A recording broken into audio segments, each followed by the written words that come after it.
1494년 어느 여름 새벽에 이탈리아의 한 영주가 산책을 하고 있었습니다. 그러다가 어느 젊은이가 나무 화분을 예쁘게 꾸미고 있는 모습을 발견하였습니다. 영주는 이른 새벽부터 나와서 화분을 장식하고 있는 청년이 이상하게 보였습니다. 그래서 이렇게 물었습니다. 그렇게 애를 쓴다고 해서 누가 돈을 더 주는 것도 아닌데 왜 그런 수고를 합니까? 이렇게 물었습니다. 젊은이는 대답했습니다. 자신은 그냥 정원을 너무나 사랑하며 정원을 아름답게 꾸미는 것이 자신의 직무라 생각한다고 대답하였습니다. 그래서 보수를 더 받지 않아도 기쁘게 일할 수 있다 말하였습니다.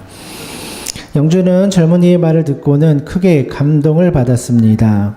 그래서 영주는 젊은이가 미술 공부를 할 수 있도록 후원을 하여 주었습니다. 이 젊은이가 우리가 잘 알고 있는 천재 예술가 미켈란젤로이었습니다. 이 미켈란젤로는 다른 사람의 눈치를 보며 일한 것이 아니라 자신에게 주어진 사명을 붙잡고 일하는 사람이었습니다. 그랬더니 그의 성실함이 향기가 되어서 영주의 마음을 움직이게 되었던 것입니다. 이 미켈란젤로의 이야기는 오늘날 그리스도인들이 어떻게 살아가야 하는지에 관하여 잘 보여주고 있죠. 그리스도인들이 정말 예수 그리스도의 사랑을 품고 살아간다면 그 향기가 자연스럽게 세상 가운데 퍼져 나가게 되는 것입니다. 그래서 오늘 읽은 본문의 말씀을 보면 바울은 그리스도의 향기를 나타내라 이렇게 말씀하고 있습니다. 14절의 말씀을 보니까요. 항상 우리를 그리스도 안에서 이기게 하시고 우리로 말미암아 각처에서 그리스도를 아는 냄새를 나타내시는 하나님께 감사하노라. 14절의 말씀에 항상 우리를 그리스도 안에서 이기게 하시고 라는 말씀이 나옵니다. 여기서 이기다 라는 말씀은 전쟁에서 승리하는 것을 의미하죠. 바울이 살던 시대는 전 세계를 로마가 지배하던 시대였습니다. 로마는 전 세계를 지배하기 위해서 수많은 전쟁을 하였겠죠. 전쟁을 하다 보면 승리하기도 하고 또 패배하기도 하는 것입니다. 매번 전쟁을 할 때마다 승리하는 군대는 없죠. 승리를 하더라도 수많은 사람들이 죽게 되는 것이 바로 전쟁입니다. 그런데 바울은 우리가 그리스도 안에 있으면 항상 승리할 수 있다라고 말합니다. 그리스도인이 싸우는 영적인 싸움은 항상 승리밖에 없다는 것입니다. 그렇다면 어떻게 우리가 이 세상에서 싸우는 싸움이 항상 승리할 수 있겠습니까? 실제로 평생 복음을 전하며 살았던 바울의 모습을 보면 항상 승리하는 것 같이 보이지는 않죠. 바울은 가는 곳마다 반대자들을 만났습니다. 바울은 미워하는 사람들을 만나기도 하였고 비난하는 사람을 만나기도 하였습니다. 때로는 매를 맞기도 하였고 때로는 감옥에 갇히기도 하였습니다. 또 바울이 고린도 교회를 방문했을 때는 바울을 반대하는 사람들을 만나게 되었죠. 그래서 바울은 다시 고린도 교회를 방문하려던 계획을 수정하여 연기하기도 하였습니다. 바울의 인생을 보면 결코 성공한 인생 같아 보이지 않습니다. 승리한 인생 같아 보이지도 않죠. 그런데 바울은 항상 우리를 이기게 하여 주시는 하나님 앞에 감사드린다고 고백하고 있습니다. 바울은 왜 모든 그리스도인들이 항상 승리한다라고 말하였을까요? 사실 우리들의 현실을 보면 좌절하고 패배의식에 사로잡힐 때가 많이 있죠.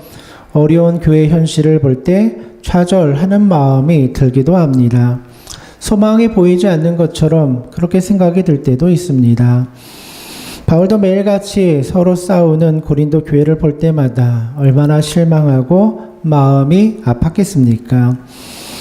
그러나 바울은 절망스러운 현실을 바라보지 않았습니다. 그 뒤에서 일하시는 하나님의 역사를 바라보았습니다.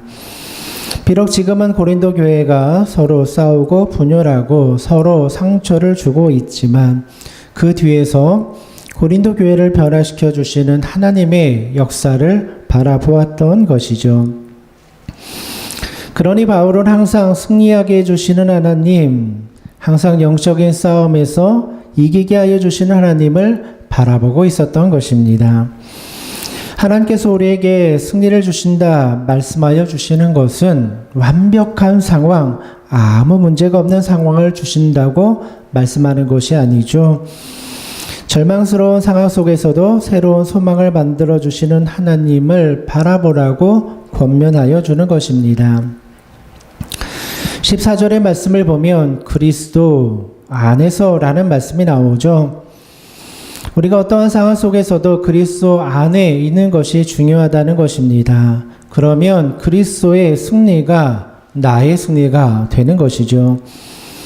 내가 싸우는 것이 아니라 그리스도가 싸우기 때문입니다.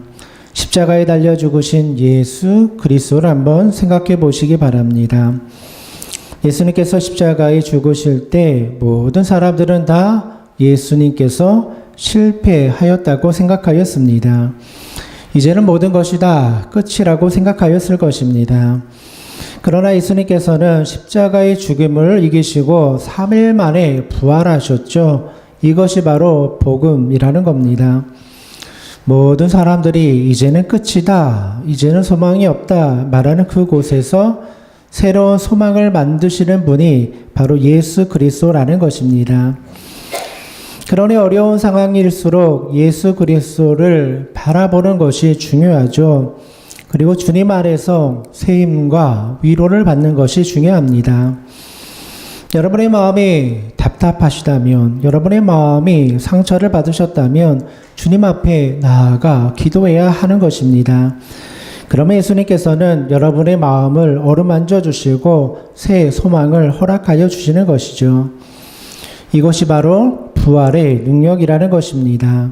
마음이 다시 살아나는 것이죠. 그리스도인은 주님의 승리를 선포하고 각 처에서 그리스도를 안는 냄새를 나타내야 한다, 이렇게 말하고 있습니다. 로마 시대에는 전쟁에서 승리하고 돌아오면 군인들을 위해서 향을 피웠다고 합니다. 향을 피우면 그 향기가 온 도시로 퍼져 나가게 되죠. 사람들은 그 향기를 맡고 로마의 군인들이 승리했구나, 이것을 알게 되었다고 합니다. 바울은 바로 이러한 모습을 보면서 그리스도를 아는 냄새라는 표현을 사용하고 있는 겁니다. 그리스도인들도 이 땅에서 승리하고 그리스도의 향기를 드러내는 삶을 살아가야 한다는 것이죠. 향기라는 것은 자연스럽게 퍼져나가게 되어 있습니다. 누군가가 향수 뿌리고 앉아 있으면 그 냄새가 자연스럽게 퍼져나가게 되죠. 그리스도인도 마찬가지라는 것입니다. 우리가 예수 그리스도를 만나고 구원받은 사람이라면 자연스럽게 예수 그리스도의 향기가 퍼져나가게 되는 겁니다. 예수님의 향기가 나는 사람은 주변에 있는 사람들이 그 사람을 통해서 예수 그리스도를 발견하게 되는 겁니다. 또 예수님의 사랑을 느끼게 되는 것이죠. 그 사람이 옆에만 있어도 위로가 되고 은혜가 되는 것입니다. 이러한 사람이 그리스도의 향기를 나타내는 사람이죠. 그런데 반대로 그리스도의 향기를 나타내지 못하는 사람도 있습니다. 그 사람 옆에 있으면 상처가 되고 그 사람 옆에 있으면 믿음이 흔들리는 경우도 있습니다. 그리스도의 향기가 나타나지 않기 때문이죠. 왜 그리스도의 향기가 나타나지 않고 상처와 아픔을 주게 됩니까? 이유는 간단합니다. 그 안에 그리스도가 없기 때문이죠. 그리스도는 능력입니다. 그래서 예수 그리스도가 내 안에 있으면 그것을 감출 수가 없는 것입니다. 내 안에 그리스도가 사는 사람은 어쩔 수 없이 자연스럽게 그리스도의 향기가 나타나게 됩니다. 그리스도가 나를 주관하고 나를 다스리기 때문이죠. 그런데 그 마음속에 진정한 복음이 없다면, 그리스도가 없다면 육신의 향기, 육신의 생각, 육신의 행동이 나타나게 되는 것입니다. 그러면 주변에 있는 사람들의 믿음이 흔들리기도 하고 아파하기도 하고 상처를 받기도 하는 것입니다. 중요한 것은 자신이 지금 그리스도의 향기가 아니라 죄악의 향기, 육신의 향기를 풍기고 있는데 그 사실을 스스로 깨닫지 못하는 것입니다. 냄새의 특징은 금방 적응이 되는 것입니다. 어떤 곳에 들어가면 처음에는 고약한 냄새가 나기도 합니다. 그런데 조금만 시간이 지나면 금방 적응이 되어서 냄새를 맡지 못하게 되죠. 그래서 냄새가 나는 곳에 사는 사람은 스스로 그 냄새를 맡을 수가 없습니다.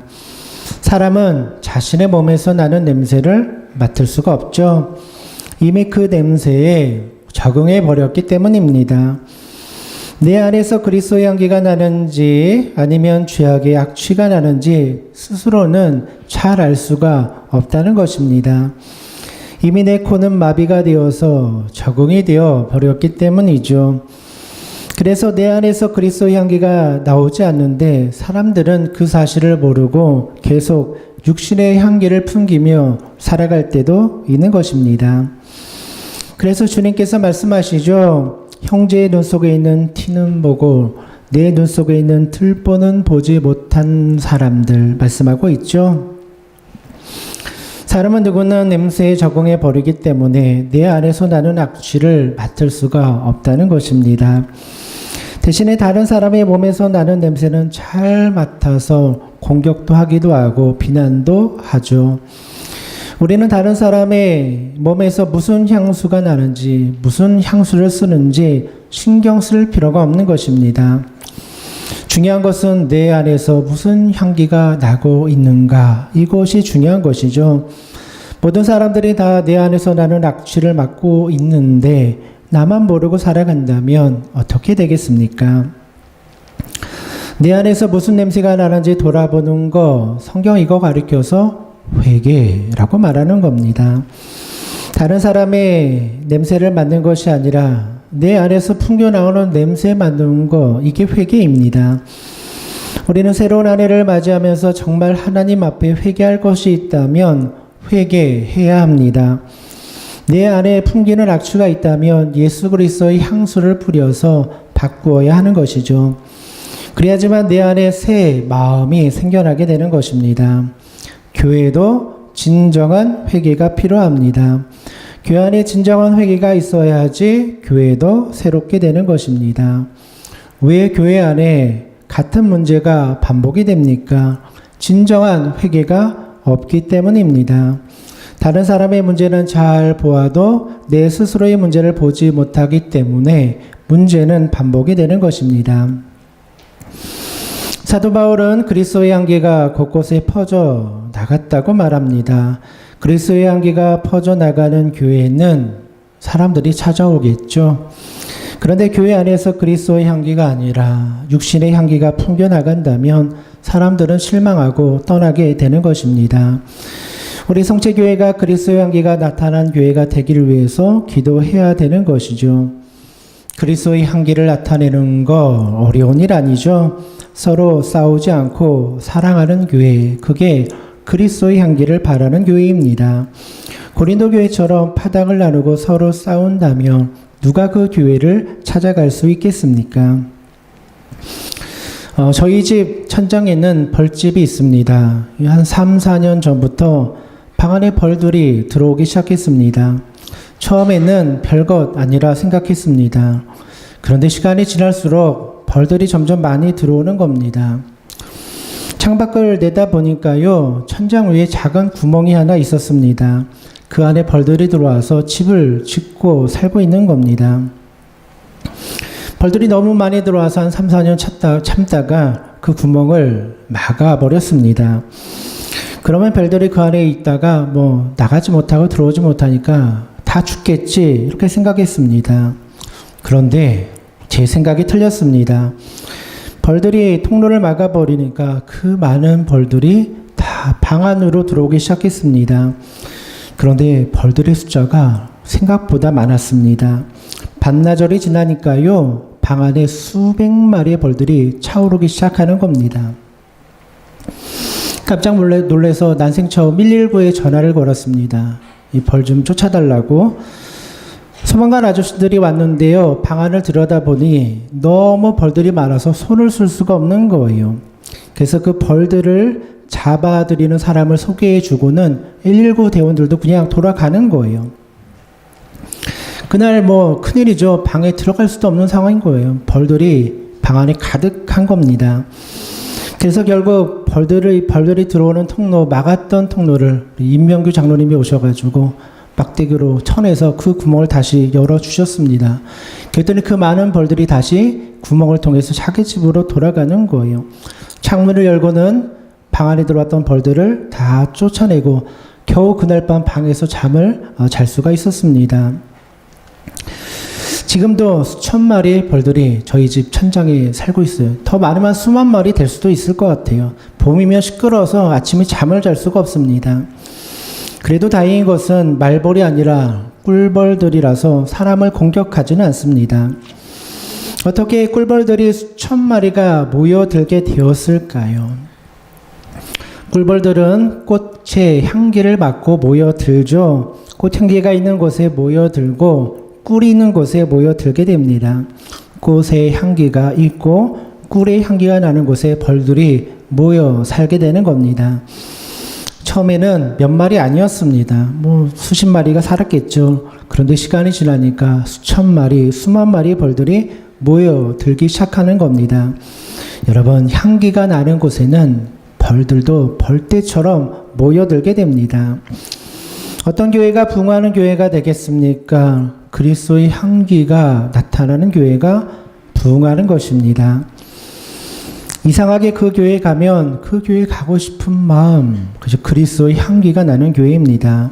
그 교회 아무개 집사님, 아무개 권사님 떠올리면 그 교회에 가고 싶은 교회, 이게 좋은 교회입니다. 그리스도의 향기가 사람을 불러 모으는 겁니다. 그리스도의 향기가 사람들을 불러 모으는 거예요. 그런데 그 교회 생각하면 머리가 아파요. 그 교회 생각하면 부담이 돼요. 그 교회 생각하면 상처가 있어요. 그 교회는 사람들이 모여들 수 없는 것입니다. 우리는 스스로 잘 돌아보아야 됩니다. 우리 교회가 그리스도의 향기를 바라는 교회인가? 그리스도의 향기가 나타나는 것은 사람의 노력으로 되는 게 아닙니다. 정말 내 안에 예수 그리스도가 살아야지 그리스도의 향기가 나타나는 겁니다. 내 안에 있는 옛사람, 죄악된 사람, 욕심의 사람, 나를 주장하는 사람 다 십자가 앞에서 죽어야지 그리스도가 내 안에 살아나게 되는 거예요. 내가 죽지 못하면 어떻게 됩니까? 결국 하나님께서 내 마음, 내 영혼을 죽여야 되는 거예요. 내 자아가 스스로 회개하고 하나님 앞에 나아가지 못하면 하나님께서 꺾으실 수밖에 없는 거예요. 하나님께서 일어서시기 전에 내가 먼저 내 자신을 회개하고 돌이키는 믿음이 있어야죠. 내 안에 그리스도가 없다면 그리스도를 구하고 그리스도의 마음을 구하며 살아가야 하는 것이죠. 그리스도의 마음이라는 것은 십자가의 마음입니다. 예수님이 우리에게 다른 거 가르쳐 주었나요? 십자가에서 죽는 거 가르쳐 주셨잖아요. 내가 큰 소리 내는 것이 아니라 예수 그리스도가 내 안에 살게 만드는 믿음, 이게 바로 십자가의 믿음 아니겠습니까? 예수 그리스도의 향기가 어떤 사람에게는 축복이 되지만 또 어떤 사람에게는 무서운 심판이 된다, 이렇게 말씀하고 있습니다. 오늘 보면 16절의 말씀을 보니까요, 이 사람에게는 사망으로부터 사망에 이르는 냄새요, 저 사람에게는 생명으로부터 생명에 이르는 냄새라. 누가 이 일을 감당하리요. 16절의 말씀을 보니까요, 이 사람에게는 사망에 이르는 냄새가 되고 또 저 사람에게는 생명에 이르는 냄새가 된다, 이렇게 말씀하고 있죠. 어떤 사람에게는 사망의 냄새가 나기도 합니다. 그 안에 예수 그리스도가 없기 때문에 독한 말, 독한 행동, 독수가 나오는 겁니다. 그래서 사람들의 마음을 찌르기도 하고 상처를 주기도 하죠. 결국 이러한 사람들은 하나님의 심판을 받게 되는 것입니다. 로마의 군인들은 전쟁에서 승리하고 돌아올 때 온 도시에 향을 피워서 승리의 향기를 나타낸다고 말씀을 드렸습니다. 도시 전체의 향기가 퍼져나갈 때 승리한 군인들에게 있어서는 그 향기가 생명의 향기입니다. 승리의 향기가 되는 겁니다. 반면에 포로가 되어서 끌려오는 사람들에게는 그 향기가 죽음의 향기가 되는 겁니다. 끌려가서 이제 처형당하는 거예요. 주님께서는 마지막 날 이 땅에 오셔서 심판하신다 말씀하고 있죠. 그 사람이 어떤 향기를 풍기며 살아갔는지를 심판하신다는 겁니다. 그 영혼에 예수 그리스도가 있어서 아름다운 그리스도의 향기를 나타낸 사람, 잘했다 칭찬해 주는 겁니다. 그러나 그 안에서 육신의 냄새가 나고 죄악과 독소가 나왔던 사람들은 그에 합당한 심판을 내리신다 말씀하고 있는 것이죠. 그렇다면 사망에 이르는 냄새를 풍기는 사람은 누구이겠습니까? 오늘 보면 17절의 말씀을 보면 구체적으로 말씀해 주고 있죠. 우리는 수많은 사람들처럼 하나님의 말씀을 혼잡하게 하지 아니하고 그 순전함으로 하나님께 받은 것 같이 하나님 앞에서와 그리스도 안에서 말하노라. 17절의 말씀을 보니까요. 이렇게 악취를 풍기는 사람들, 육신의 향기를 내는 사람들 뭐라고 말합니까? 하나님의 말씀을 혼잡하게 하는 사람들이라고 말합니다. 고린도 교회 안에는 하나님의 말씀을 혼잡하게 하는 사람들이 있었습니다. 서로 다투고 싸움을 일으키는 사람들, 또 사도 바울을 비난하고 공격하여서 복음을 흔들어 놓는 사람들. 사도 바울이 고린도 교회를 방문하였을 때에 바울을 공격하고 대적하였던 사람들, 이런 사람들을 가리켜서 말씀을 혼잡하게 하는 사람들이라고 말하는 겁니다. 고린도 교회 성도들이 서로 파당을 나누고 비난하며 싸울 때 무엇이 무너지게 되었습니까? 하나님의 말씀이 혼잡하게 되었다는 겁니다. 하나님의 말씀이 혼잡하게 되면 그 교회는 힘을 잃어버릴 수밖에 없는 것이죠. 교회의 중심에는 예배가 있어야 되고 말씀이 있어야 됩니다. 어떤 일이 있어도 예배가 흔들리거나 말씀이 흔들려서는 안 되는 것이죠. 내가 아무리 옳은 일을 하여도 예배가 무너지면 그 말씀을 혼잡하게 하고 있는 겁니다. 내가 아무리 일을 잘 하여도 예배가 무너지면 그거 아무 소용이 없다는 겁니다. 예배와 말씀이 영혼을 살리는 것이죠. 교회는 예배와 말씀이 질서를 잡아야 되는 겁니다. 우리는 하나님의 말씀을 위해서 이곳에 모인 것입니다. 세상 사람들처럼 친교하고 놀고 교제 나누기 위해서 이곳에 모인 것이 아니라 하나님을 예배하고 하나님의 말씀을 듣기 위해서 이 자리에 모인 겁니다. 예배와 말씀이 흔들려 버리면, 예배와 말씀의 질서를 잃어버리게 되면 그 교회는 말씀을 혼잡하게 하는 교회, 악취가 나는 교회가 된다는 겁니다. 사망에 이르는 냄새를 풍기는 사람은 교회를 어지럽게 하는 사람들이었습니다. 교회의 질서를 흔들어 놓는 사람들이었습니다. 그러나 반대로 그리스도의 향기를 풍기는 사람은 교회의 질서를 세우는 사람, 말씀의 권위를 세우는 사람이죠. 교회 안에서 모든 일을 처리할 때 질서가 중요합니다. 순서가 있고 질서가 있고 영적인 권위가 있는 겁니다.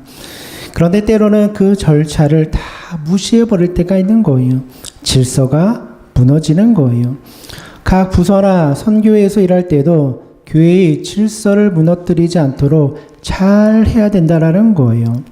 가끔은 각 선교회나 어떤 부서에서 일을 할 때 질서를 어기면서 일을 할 때가 있습니다. 교회 엄연의 질서가 있는데 그것을 무시하고 일할 때가 있는 거예요. 그러면 교회의 질서가 흔들리게 되는 거예요. 무너지게 되는 거예요. 하나님께서는 교회를 세우실 때 질서 있게 세우셨습니다. 영적인 권위가 있고 순서가 있는 거예요. 그 질서가 잘 유지되도록 만드는 거 중요하다라는 거예요. 그리고 또 모든 사람들이 서로를 존중하고 예의도 지킬 수 있어야 됩니다. 고린도전서 13장 사랑장에서 말씀드렸죠. 사람은 사랑은 무리하게 행하지 않는 것 주님께서 말씀하여 주었죠. 상대방이 잘못하여도 무리하게 행동해서는 안 되는 것입니다. 그렇죠? 무리하게 행동하는 거 교회를 어지럽히는 행동이라는 거예요. 아무리 상대방이 잘못하여도 무리하게 말하거나 행동하면 안 돼요. 상처가 되는 거예요. 또 목회자를 대우할 때도 무리하게 행동하면 안 돼요. 그렇죠? 교회 목회자를 대우할 때도 무리하게 행동해서는 안 돼요. 여러분들이 저를 높여줄 필요는 없어요. 그죠? 제가 뭐 잘났다고 뭐 높여주겠습니까? 그러나 기본적인 예의는 지켜야 된다는 거예요. 그래야지 교회의 질서가 잡히는 거예요. 넘지 말아야 될 선이 있고 하지 말아야 될 말들이 있는 거예요. 이런 걸 잘 지켜야지 교회가 질서가 잡히는 거예요. 사도 바울은 모든 성도들이 그리스도의 향기를 나타내야 된다 이렇게 말하고 있어요. 그리스도의 향기가 나타나는 곳에 사람들이 모여들기 때문이에요. 교회는 말씀의 질서, 말씀으로 세움받은 교회, 예배를 위해서 부름받은 사람들이에요. 이것을 위해서 우리가 힘을 모으고 하나가 되어야 되는 거예요. 예배, 무너지고 봉사하는 거 소용없다라는 거예요. 예배가 뒷전으로 가서 봉사하는 것도 소용없다라는 거예요. 제가 지난 시간에도 말씀드렸죠. 예배가 우선이에요. 예배 방해되는 거 있으면 그거 다 정리해야 돼요. 예배가 교회를 살리는 거예요. 사랑하는 성도 여러분, 2019년 한 해 동안 여러분 모두가 그리스도의 향기를 바라면서 주의 사명 잘 감당하시는 우리 믿음의 성도님들 되시기를 주님의 이름으로 축원드립니다.